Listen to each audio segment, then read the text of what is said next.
있습니다. 고린도 후서 4장 7절에서 12절 말씀까지 봅니다. 고린도 후서 4장 7절에서 12절.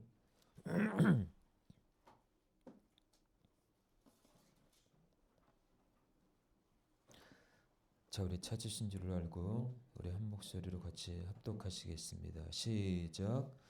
우리가 이 보배를 질거리새에 가졌으니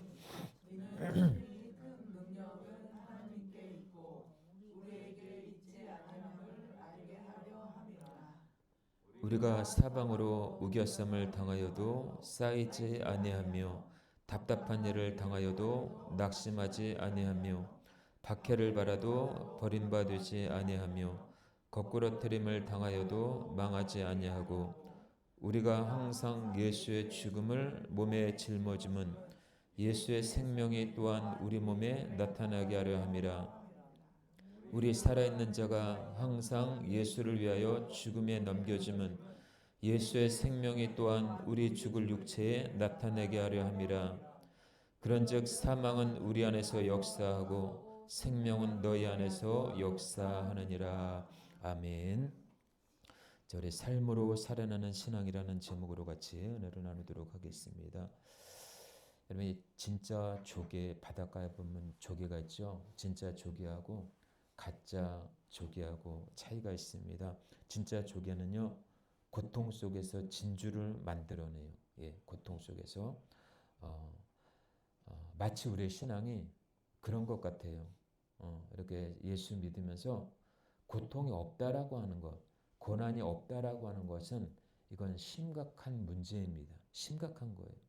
예수 믿으면서 고난이 없고 예수 믿으면서 시험도 없고 예수 믿으면서 어려움도 없다라고 하는 것은 다시 한번 돌아봐야 돼요. 왜요? 예수 믿으면요, 고난이 있어요. 예수 믿으면요, 시험도 있습니다. 예수 믿으면요, 고통도 있어요. 어떻게 보면은 더 많은지 몰라요.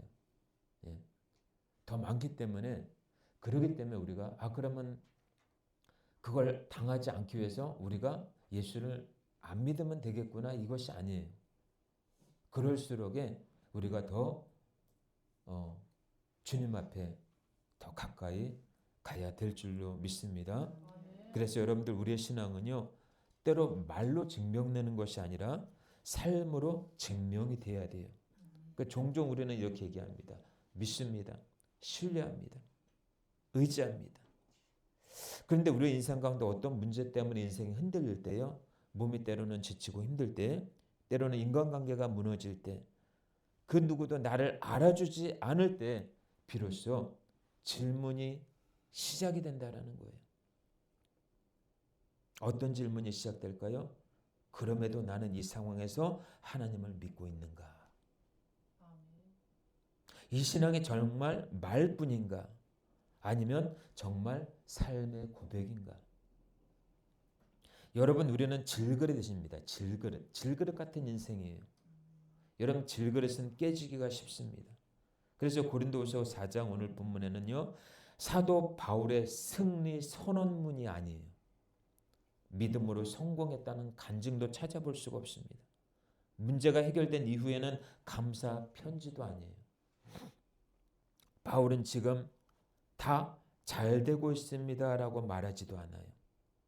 기도했더니 응답해 주셨습니다. 기도했더니 길이 열렸습니다라고 고백하지도 않고 있습니다. 이제는 안정되었습니다라고도 고백하지 않고 있어요. 바울은 지금 어떻게 얘기하고 있습니까? 우겨쌈을 당하고 있다라는 거예요. 답답한 일을 당하고 있습니다. 박해를 받고 있습니다. 거꾸러뜨림을 당하고 있습니다.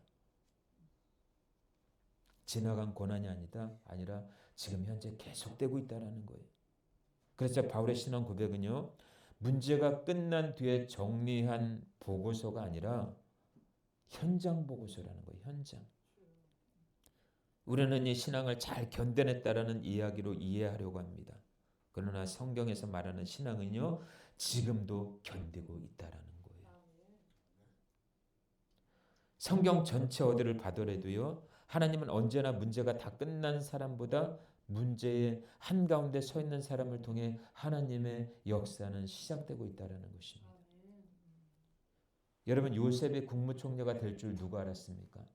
근데 요셉은 총리가 되기 전에 감옥을 먼저 경험했다라는 거예요. 감옥. 다윗은 왕이 되기 전에 광야에서 도망자 신사가 되었습니다. 엘리야는 갈멜산 이후에 로뎀나무 아래서 죽고 싶다고 하소연했습니다. 예수님은 부활 이전에 먼저 십자가 위에 매달리셨어요. 그래서 하나님의 일은요, 항상 끝난 자리가 아니라 버티고 있는 자리에서 시작된다라는 거예요. 여러분, 오늘 본문 바울은 자신의 신앙을요 절대화하지 않고 있어요. 그렇다고 고난을 포장하지 않고 있습니다. 현실을 숨기지 않고 있어요. 바울은 나는 사도니까 괜찮다라고 말하지 않고 믿음이 있으니 흔들리지 않는다라고 말하지 않고 있습니다. 오히려 바울은 신앙의 자리를 정직하게 드러내고 있습니다. 나는 지금 눌리고 있다라는 거예요. 나는 지금 답답하다라는 거예요. 나는 지금 공격을 받고 있다라는 거예요. 나는 지금 넘어질 뻔하다라는 거예요. 그런데 바울은 그렇게 고백을 하면서도 절망을 하지 않고 있다라는 거예요. 현실을 말하면서도 하나님을 놓지 않고 있습니다. 여러분, 신앙은요 다 끝났다라는 선언이 아니라 아직 끝나지 않았지만 하나님이 지금 나와 함께 하시고 지금 하나님이 여기에 함께 하셔라고 하는 고백이에요. 이것이 바로 삶으로 살아나는 신앙의 출발점입니다. 여러분들, 믿음이라는 게 뭐예요? 문제가 없는 상태가 아니에요. 믿음은 상황이 정리된 이후에 안정된 평안도 아닙니다. 믿음이라는 것은요, 문제는 계속되는데도 불구하고 하나님이 그 자리에 여전히 일하고 있음을 우리가 믿고 신뢰하는 거예요. 아멘. 그래서 바울의 신앙은 도망치지 않습니다. 고난이 딱 와서 도망치지 않아요. 우리는 솔직히 어때요? 어려움이 오면 좀 피하고 싶지요. 부딪혀 보기도 전에 넘어지고 포기해버립니다. 근데 바울은 현실을 외면하지 않아요. 고난을 부정하지 않습니다. 대신 바울은 고난의 현장 한복판에서 하나님의 능력이 누구에게 있는지를 증언하고 있습니다. 여러분, 하나님의 능력이 누구에게 있습니까? 고난을 회피하는 자에게요. 그렇지 않습니다.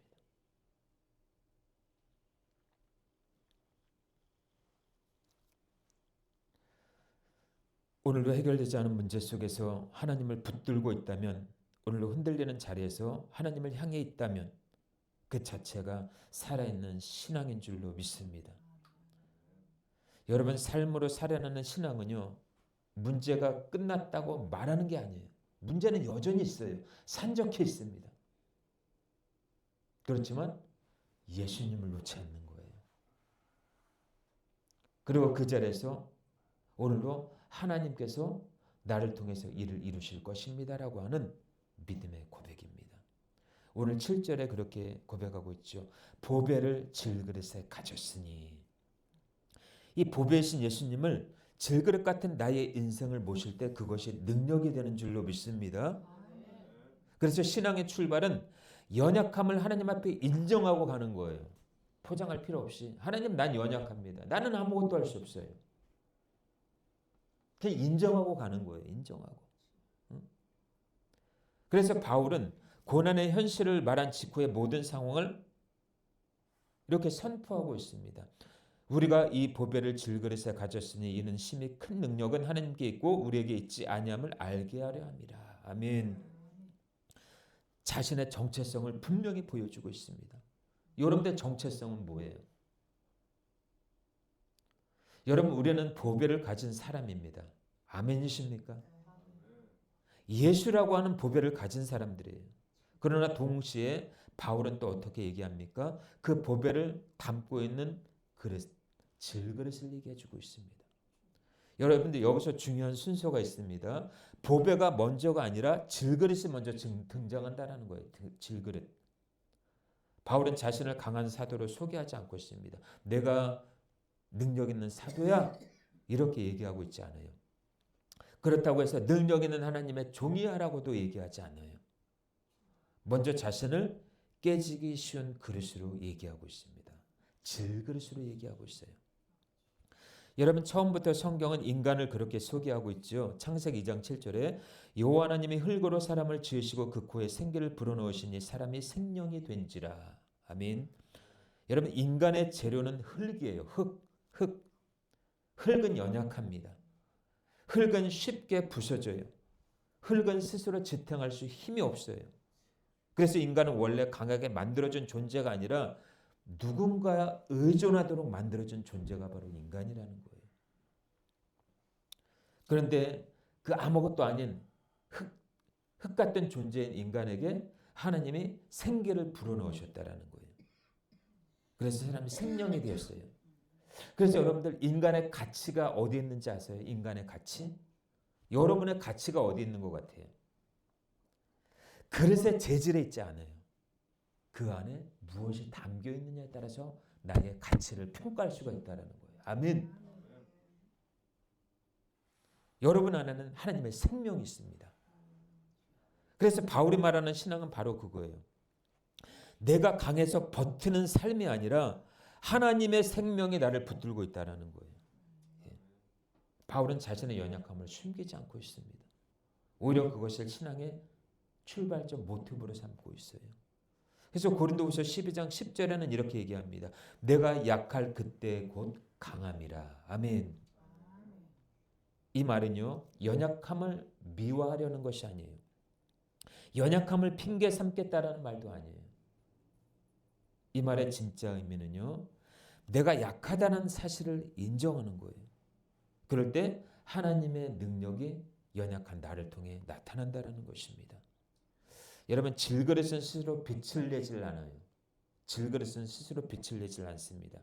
그러나 그 질그릇이 깨질수록 그 안에 담긴 보배는 더 분명히 선명하게 드러나게 돼 있어요.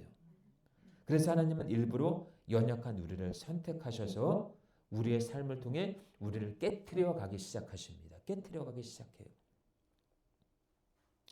우리는 주님 안에서 깨져야 하는 존재예요. 할렐루야. 깨져야 빛이 드러날 수 있기 때문이에요. 깨져야 복음의 향기가 나기 때문입니다. 사사기 7장 19절에 보면요. 기드온과 그와 함께한 백성들이 그와 함께한 100명이 손에 항아리를 잡고 있어요. 그 항아리를 가지고 이제 한쪽에는 한 손에는 횃불을 들고 한 손에는 항아리를 들고 미디안 족속을 향해 달려갑니다. 그런데 이들이 하나님으로부터 영감을 받아요. 무슨 영감이냐? 아, 이 항아리를 깨야 되겠다. 그 항아리가 부서졌을 때 미디안의 족속을 물리칠 수 있었어요. 자, 이것은 무엇을 말하느냐? 여러분, 우리는 항아리와 같아요. 우리가 깨져야지만 우리 안에 복음의 본질이 드러납니다. 아멘. 예. 그게 능력이에요. 우리의 겉사람이 쇠야지 우리 속사람이 강해지는 거예요.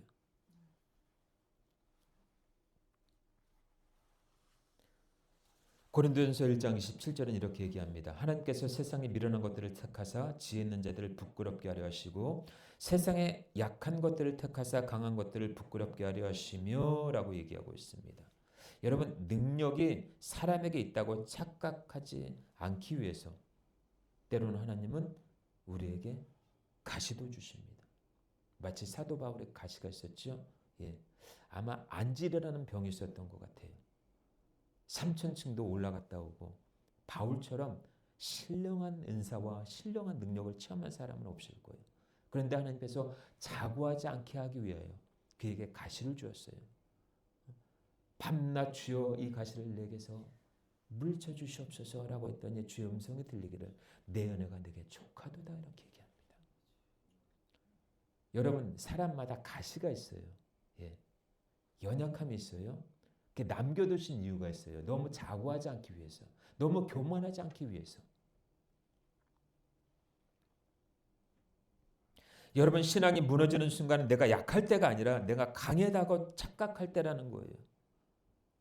그래서 바울은 분명히 말하고 있죠. 7절에 이는 심히 큰 능력이 하나님께 있고 우리에게 있지 아니함을 알게 하려 함이라 이렇게 얘기하고 있습니다. 그래서 여러분들 삶으로 살아나는 신앙은요. 자신을 대단하게 만드는 신앙이 아니에요. 자신을 증명하려는 신앙도 아닙니다.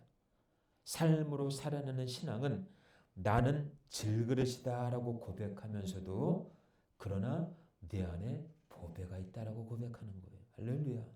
예. 그 보배는 예수입니다. 우리는 흔히 연약해지면요.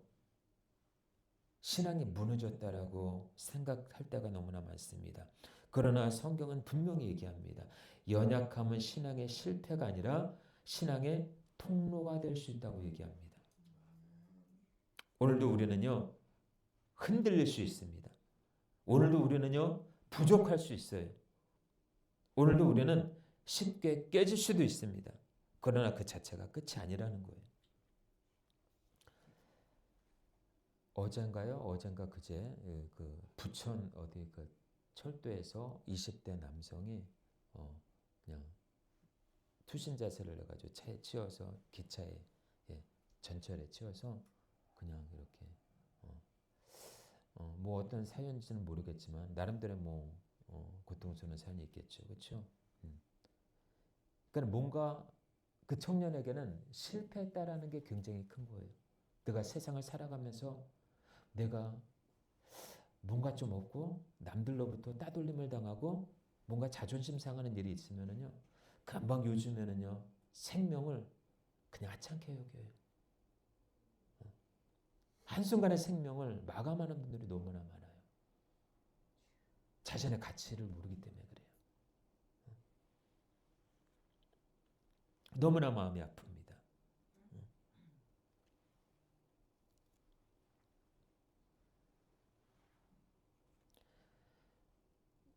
여러분, 우리 깨지기 쉬운 존재이지만 깨질 것 같아 보여도 그 자체가 끝은 아니라는 거예요. 할렐루야. 왜 그러십니까? 우리의 능력으로 사는 인생이 아니라 하나님의 능력으로 살아가는 인생이기 때문에 그래요. 예. 그 믿음으로 살아가시기를 주의 이름으로 축원합니다. 두 번째로요. 바울의 8절에 고백하고 있죠. 우겨쌈을 당하여도 쌓이지 아니하며라고 말하고 있습니다. 여러분, 환경이 나를 둘러싼다고 해서 정체성을 규정하지는 못해요. 바울은 이렇게 고백합니다. 우리가 사방으로 우겨쌈을 당하여도 쌓이지 아니하며라고 얘기합니다. 우겨쌈이라는 말은요. 사방에서 압박을 받고 있는 상태예요. 길이 막힌 상태예요. 앞도 뒤도 좌우도 막힌 상황입니다. 진퇴양난이에요. 선택의 여지가 없는 현실입니다. 바울 자신도 그런 압박 속에서 살아가고 있습니다. 사도이지만 사도로서의 사명과 공동체의 책임과 사방에서 불어오는 오해와 박해 속에서도 바울은 뭐라고 얘기합니까? 쌓이지 아니하며. 여러분, 여기서 핵심을 봐야 돼요. 압박이 없는 게 아니에요. 압박은 있어요. 근데 압박에도 불구하고 정체성이 흔들리지 않았다라는 거예요. 환경은 바울을 둘렀지만 하나님의 약속과 능력까지 바울을 갇히지는 못하겠다라는 것입니다. 이스라엘 백성들의 출애굽 사건을 통해서 우리가 알 수 있죠. 출애굽 14장에 보니까 이스라엘이 홍해 앞에 섰습니다. 앞에는 홍해 바다가 넘실넘실 거리고 있어요. 뒤에는 애굽 군대가 쫓아오고 있습니다. 좌우에 길이 없습니다. 하나님은 그 자리에서 길을 내주셔요. 바다가 갈라집니다.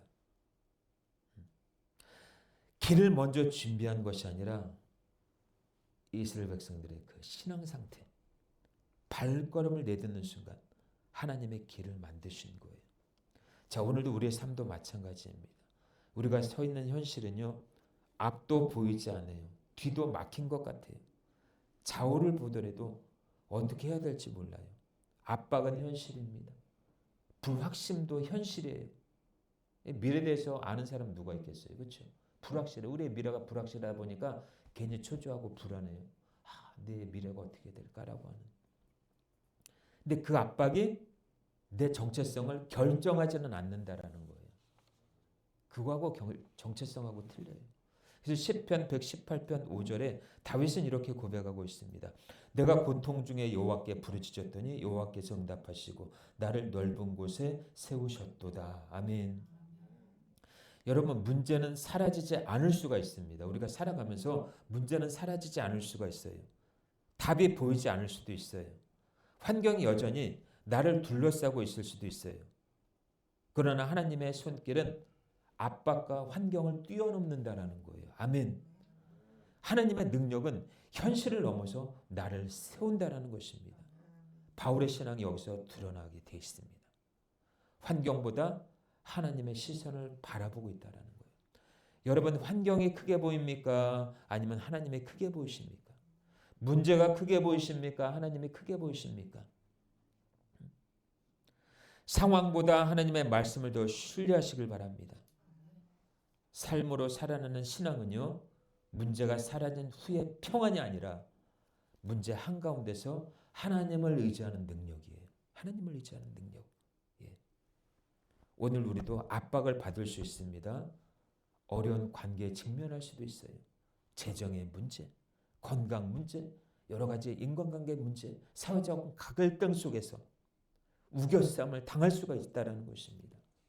그럴 때 우리는 무엇으로 서 있는가가 중요해요. 무엇으로 서 있는가? 환경을 바라보며 두려워할 것인가? 아니면 하나님을 보고 나아갈 것인가? 우리의 선택입니다. 바울은 답을 이미 보여주고 있습니다. 압박 속에서도 쌓이지 아니하며, 현실 속에서도 낙심하지 아니하며, 하나님의 능력이 그를 붙들고 있다라는 거예요. 여러분, 신앙의 진정한 힘이 여기에 있습니다. 압박 속에서도 길이 막혀도 답이 없어도 세상이 나를 올감해도 하나님 안에서 정체성은 제한되지 않고 있다는 거예요. 이것이 힘이에요. 힘. 내적 힘. 여러분, 우리 힘으로 살아가야 될 줄로 믿습니다. 그래서 삶으로 살아나는 신앙은 뭐냐? 환경에 의해 무너지지 않는 거예요. 환경보다 하나님의 약속을 믿고 환경보다 하나님의 시선을 붙드는 거예요. 오늘 그렇다면 우리에게 도전이 있을 수 있죠. 지금 사방이 우겨쌈 막혀있는 상황 속에서 과연 나는 무엇을 바라보고 있는가 하는 거예요. 무엇을 바라보고 있는가. 압박 속에서도 쌓이지 않고 하나님을 향한 발걸음을 내딛고 있는가. 예수 안에서 질그릇 안에 담긴 이 보배를 우리는 환경이 우리를 규정하지 못하도록 하나님의 능력을 의지하며 살아갈 수 있는가. 여러분, 그래서 십자가의 흔적이 있는 사람은요, 세상의 논리와 규정에 의하여 움직여지는 사람이 아니에요. 말씀에 근거한 믿음에 의해 움직여지는 사람이 바로 십자가의 흔적을 가진 사람입니다. 바울의 이 고백이 저와 여러분들의 고백이 되시길 주의 이름으로 축원합니다. 세 번째로요, 답답하나 낙심하지 아니하며라고 얘기하고 있습니다. 비록 답은 없어도 방향을 잃지 않는 신앙을 바울을 통해 우리는 보게 됩니다. 바울은 이렇게 얘기하고 있죠. 답답한 일을 당하여도 낙심하지 아니하며. 답답하다라는 말은 뭐예요? 길이 보이지 않기 때문에 답답한 거예요. 답이 없기 때문에 답답한 거예요. 기도해도 응답이 없고 방법을 찾아도 막막하고 아무리 계산하고 노력해도 해결책이 없는 그것이 바로 답답함입니다. 근데 바울은 사도였지만 항상 명확한 답을 가지고 살지 않았습니다. 그럼에도 불구하고 그는 낙심하지 아니했어요. 마치 우리 교회가 놓여진 현실과도 같아요. 우리 새생명교회가 놓여진 현실과도 같아요. 여러분의 우리의 가정과 직장과 사업장 그것과 똑같아요. 여러분, 그래서 하늘의 가치를 알고 살아가는 사람은요, 이 땅에 소망을 두지 않습니다. 동의하십니까? 이 땅의 좋고 아름다움, 화려함을 배설물로 여깁니다. 왜요? 예수를 아는 지식이 고상하기 때문에. 예수를 아는 지식이 고상하다 보면요, 우리 눈에요 아무것도 보이지 않아요. 전에는 이것이 좋았고 이것이 화려했고 이것이 없으면 안 될 것 같고 이것이 없으면 정말 죽을 것만 같았는데 예수를 아는 그 고상한 지식이 나를 주장하고 내가 그 안에서 발견되다 보니까 이것이 배설물처럼 여겨진다라는 거예요. 바울에게 중요한 것은 문제의 해답이 아닙니다. 하나님을 향한 방향이에요. 방향. 여러분 방향을 잘 설정할 수 있기를 바랍니다. 성경 속의 수많은 인물도 마찬가지입니다. 아브라함은 어디로 가야 할지 몰랐어요. 근데 믿음으로 갔어요. 그냥. 말씀을 쫓아갔습니다. 모세는 하나님의 명령을 받았지만 어떻게 바로를 설득할지 몰랐어요. 어떻게 백성들을 인도할지 몰랐습니다. 우리가 잘 아는 마리아는 어떻습니까? 천사를 통해 메시아의 소식을 들었지만은 자신의 앞날이 어떻게 펼쳐질지 알 수 없었어요. 그래서 히브리서 11장은 이 믿음의 선진들을 향해서 이렇게 얘기하고 있습니다. 그들은 약속을 받지 못하였으되 멀리서 보고 환영하며 땅에서는 외국인과 나그네로라 증언함을 받았느니라 이렇게 얘기하고 있습니다. 여러분 신앙은 모든 문제의 답을 아는 것이 아니에요. 모든 길이 명확하게 열려 있어야 하는 것도 아닙니다. 신앙은요 길이 보이지 않아도 하나님을 향해 서 있지 않아도 방향을 잃지 않는 것이 답이 없어도 하나님을 신뢰하고 나가는 것이 이것이 바로 진정한 신앙입니다. 바울의 신앙은 여기서 드러나고 있습니다. 답답하지만 방향을 잃지 않고 있다는 것입니다. 길에 보이지 않았지만 하나님의 약속을 붙들었습니다. 상황은 막혔지만 하나님을 바라보고 있다는 거예요. 오늘 우리의 삶도 마찬가지입니다. 계획대로 되지 않을 때 뭔가 계획대로 되지 않을 때 시험과 압박 속에서 답이 보이지 않을 때 길이 없다고 느껴질 때 우리는 낙심할 수 있어요. 그렇죠? 낙심할 수 없다라는 건 그건 신이죠. 낙심하기 때문에 인간입니다. 하지만 바울은 고백합니다. 상황은 답답하지만 방향을 잃지 않고 있다라는 거예요. 하나님을 바라보면서 한 걸음 한 걸음 나아갑니다. 아브라함은요. 하나님의 경영할 터를 바라봤기 때문에 이 땅을 포기할 수 있었어요. 조카 롯에게 양보할 수 있었습니다. 만약에 하나님을 향한 그 경영할 터를 바라보지 못했다면 아마 조카 롯하고 아마 신나게 싸웠을지도 모릅니다. 근데 아브라함은 그걸 알았어요. 복음의 참 비밀을 알았어요. 예수 안에 있는 경륜을 알았어요. 알았기 때문에 아브라함이 자기가 손해를 보더라도 포기할 수 있었습니다. 여러분 예수 안에서 포기한다는 건요. 다시 얻을 수 있다는 걸 알려주더라고요. 하나님이. 될 수 있으면 포기할 수 있기를 바랍니다. 할렐루야. 예. 삶으로 살아내는 신앙은요. 모든 답을 다 알 필요도 모든 길이 명확할 필요도 없다라는 거예요. 중요한 것은 뭐냐? 하나님을 향한 고정된 시선이라는 것입니다. 환경이 가르쳐주지 못하는 해답은요. 예수 안에서 찾을 수가 있어요. 예수님도 제자들에게 말씀하셨습니다. 요한복음 16장 33절에 세상에서는 너희가 환난을 당하나 담대하라. 내가 세상을 이기었노라. 아멘. 환난 속에서도 방향을 잃지 않고 하나님께 붙어 있으라는 말씀이죠. 오늘 우리에게 주는 도전이 뭐예요? 분명합니다. 길이 보이지 않는 답답함 속에서도 우리는 과연 어디를 보고 있는가? 문제를 바라보며 낙심하고 있습니까? 아니면 하나님을 바라보며 한 걸음 내딤을 걸어가고 있습니까? 바울의 고백이 우리의 고백이 될 수 있길 바랍니다. 답답하지만 낙심하지 않는다. 환경은 막혀 있지만 길이 보이지 않지만 나는 하나님의 약속을 믿는다. 삶으로 살아내는 신앙은요. 모든 답이 명확하지 않아도 방향을 잃지 않고 하나님을 붙잡는 것입니다. 오늘, 내일, 매일매일 삶 속에서 여러분 우리에게는 길이 보이지 않을 때가 있어요. 답답함을 느낄 수도 있습니다. 그러나 여러분들의 시선은 한 곳을 꼭 향할 수 있기를 바랍니다. 그 시선은 예수 그리스도셔요. 그 시선 가운데 하나님의 응답이 있길 주 이름으로 축원합니다. 네 번째로는요. 오늘 구절에 나와 있는 것처럼 박해를 받아도 버림받지 아니하며라고 얘기하고 있습니다. 여러분, 하나님은 여러분들을 떠나도요, 사람들은 여러분들을 떠날 수 있어요. 그렇죠? 예. 근데 하나님은 여러분들을 떠나지 않으신다라는 거예요. 바울은 그걸 알았기 때문에 이렇게 고백할 수 있어요. 박해를 받아도 버림받지 아니하며. 그래서 박해가 뭡니까? 신체적인 고통만을 의미하지 않습니다. 때로는 오해를 사기도 하고 배신을 당하기도 하고 거절당하기도 합니다. 외면당하기도 합니다. 명예 실추까지 포함된다라는 거예요. 여러분, 우리가 살아가면서 오해 아닌 오해가 살 때가 있잖아요. 그렇죠? 신앙생활 하다 보면요, 인간관계 속에서도 오해가 아닌 오해를 낳게 돼요. 나는 분명히 정당하게 향했는데 상대방을 하고 오해를 낳는 경우가 있어요. 그런 오해를 사도 바울도 당했다라는 거예요.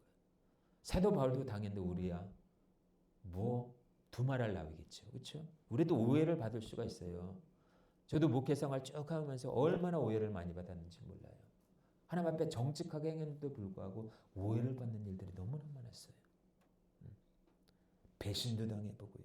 거절도 당해보기도 하고 외면당해보기도 하고. 근데 바울은 사도로서 사명을 감당하며 수많은 사람들에게 외면과 반대와 모욕을 경험했다라는 것입니다. 그럼에도 불구하고 사도 바울은 얘기하죠. 버림받지 아니하며. 여러분, 사람을 떠날 수 있습니다. 근데 하나님은 떠나지 않으신다라는 것입니다. 시편 27편 10절에 다윗은 이렇게 고백하고 있습니다. 내 부모는 나를 버렸으나 여호와는 나를 영접하리이다. 내 부모는 나를 버렸으나. 예. 제가 저를 낳자마자 어느 정도 좀 이렇게 한 3살, 4살 정도 되는데 제 할머니한테 들은 얘기예요. 그 정도 되니까 저를 무당에다 작두 무당에다 이렇게 갖다 주는데 그 어린 나이에 버려졌다라는 느낌이 들더라고. 버려졌다. 나는 혼자다. 예. 그것이요. 예수님 만나기 전까지 그게 항상 머리에 맴돌았어요. 나는 혼자다. 나는 버림받았다. 나 외에는 없다. 얼마나 그 고독 속에 살았는지 몰라요. 근데 예수님을 만나고 나니까 정말 이 같은 복이 없더라고요. 내 부모는 나를 버렸으나 나는 너를 버리지 아니하며. 예.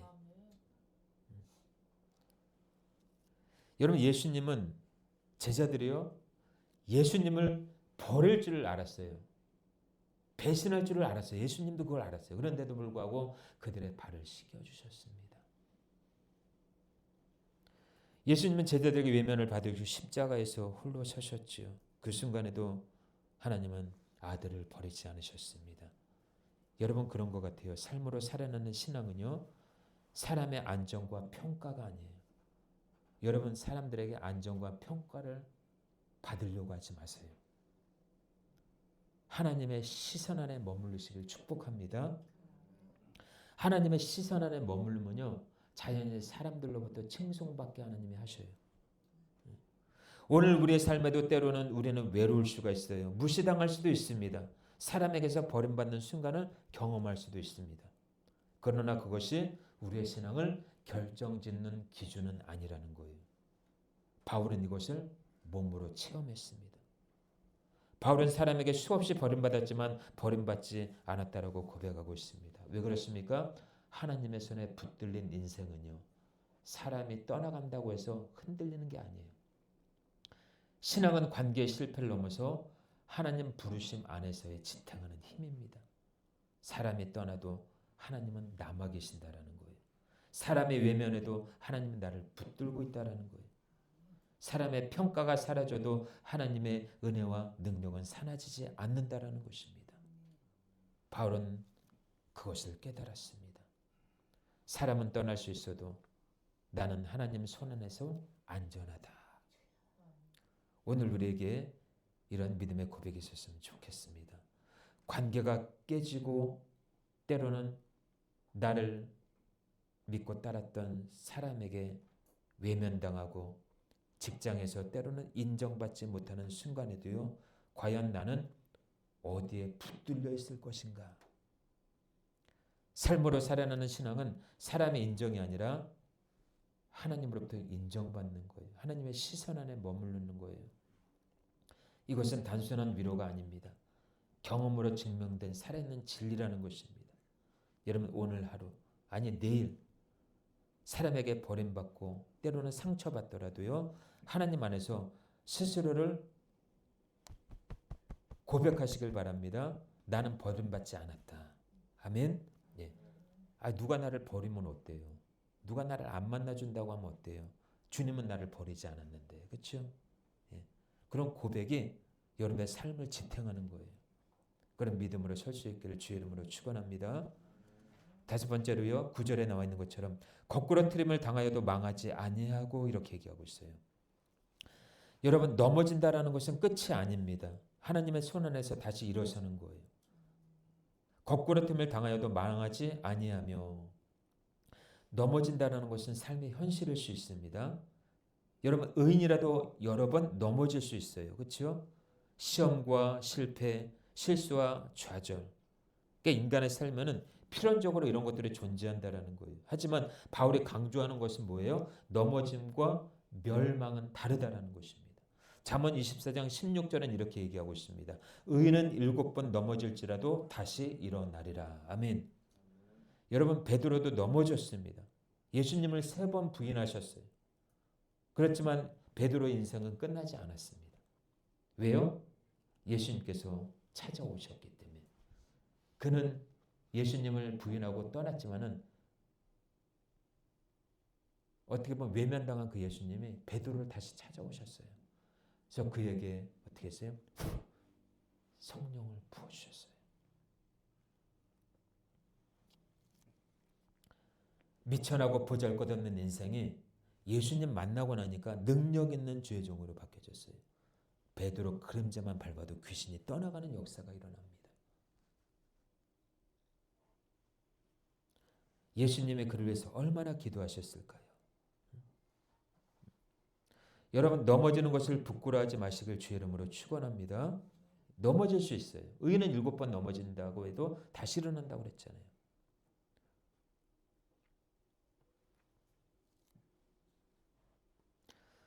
오늘 우리의 삶에도 예상치 못한 좌절과 실패가 올 수 있습니다.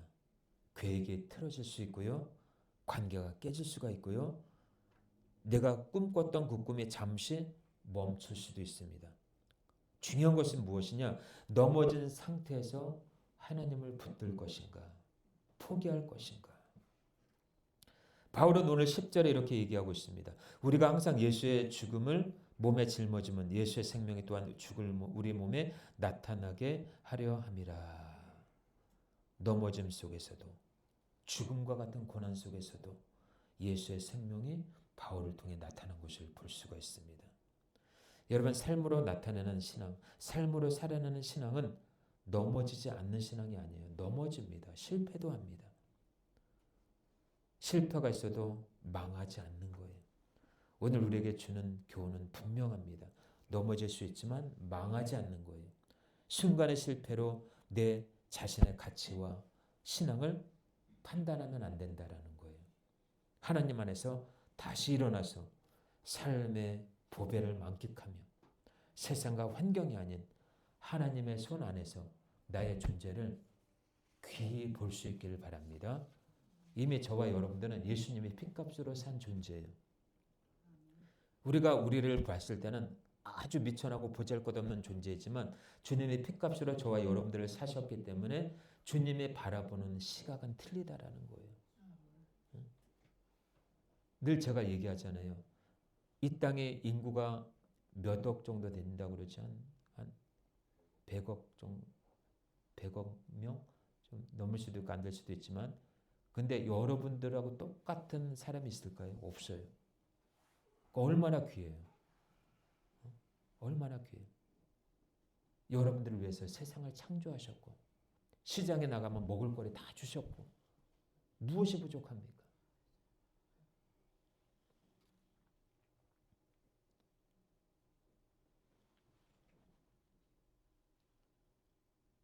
세상을 위해서 여러분들이 존재하는 것이 아니라 여러분들이 존재하기 때문에 세상이 있는 거예요. 할렐루야.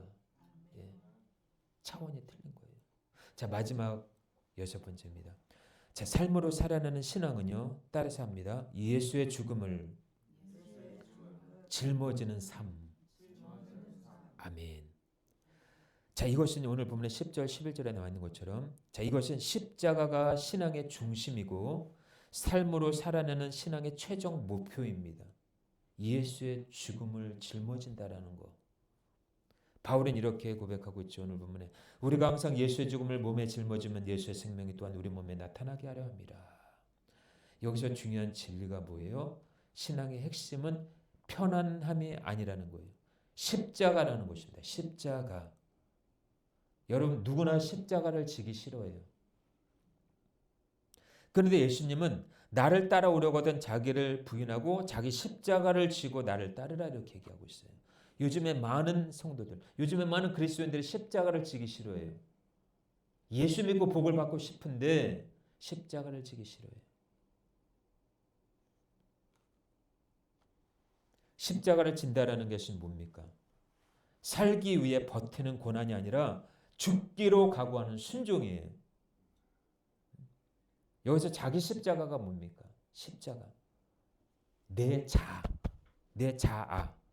내 자존심, 내 주장, 내 방식, 내 욕망, 내 계획 이걸 내려놓고 예수님의 뜻이 우선이 되는 삶. 하나님 때문에 가야만 하는, 해야만 하는 그런 손해. 예수 믿기 때문에 손해보는 것.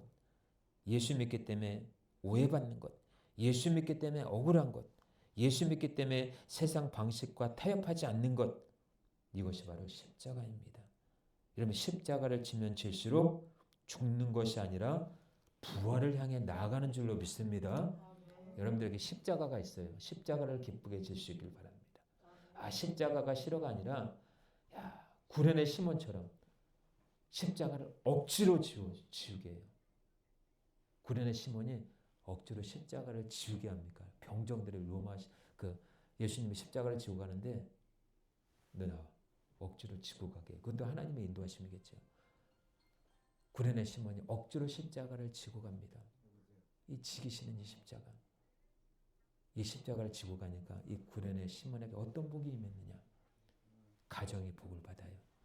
그 이름에 천국의 상급으로 쌓아집니다. 역사에 흔적이 남는 인물이 돼요.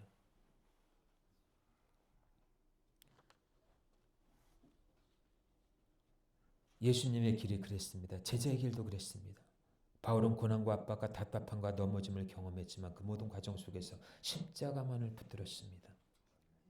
그 결과 예수님의 생명이 그의 연약한 삶 속에 나타났다라는 거예요. 여러분 고난과 어려움이 끝이 아니에요. 십자가를 통해서 하나님의 생명이 드러나는 통로가 된다라는 거예요. 신앙은 우리에게 문제 없다, 고난 없다라고 약속하지 않아요. 고난이 있다라고 얘기합니다. 사도행전에 바울이 복음을 전하러 갈 때 성령님 뭐라고 그러십니까? 바울아, 환난과 위협이 너를 기다리나 너는 담대하라는 거예요. 사도 바울의 그 영감을 받고 뭐라고 합니까? 내가 나의 달려갈 길과 주 예수께로부터 받은 사명, 하나님 은혜의 복음을 증거하는 일에는 나의 생명을 좀 더 귀한 것으로 여기지 않겠노라라고 고백합니다. 아멘. 여러분 이런 고백이 우리에게 있어지기를 주 이름으로 축원합니다. 아멘. 말씀을 정리하겠습니다. 여러분 신앙은요 무탈한 삶을 보장하지 않아요. 오히려 십자가를 지는 과정에서 인간의 연약함과 부족함이 드러나고요. 그 안에서 하나님의 능력과 생명이 나타납니다. 바울은 그것을 경험했습니다.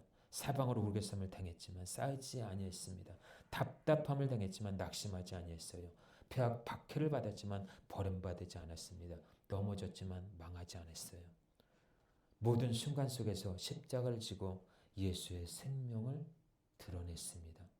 자, 오늘 우리에게 분명한 길이 있습니다. 신앙은요, 편한 길을 추구하는 것이 아니에요.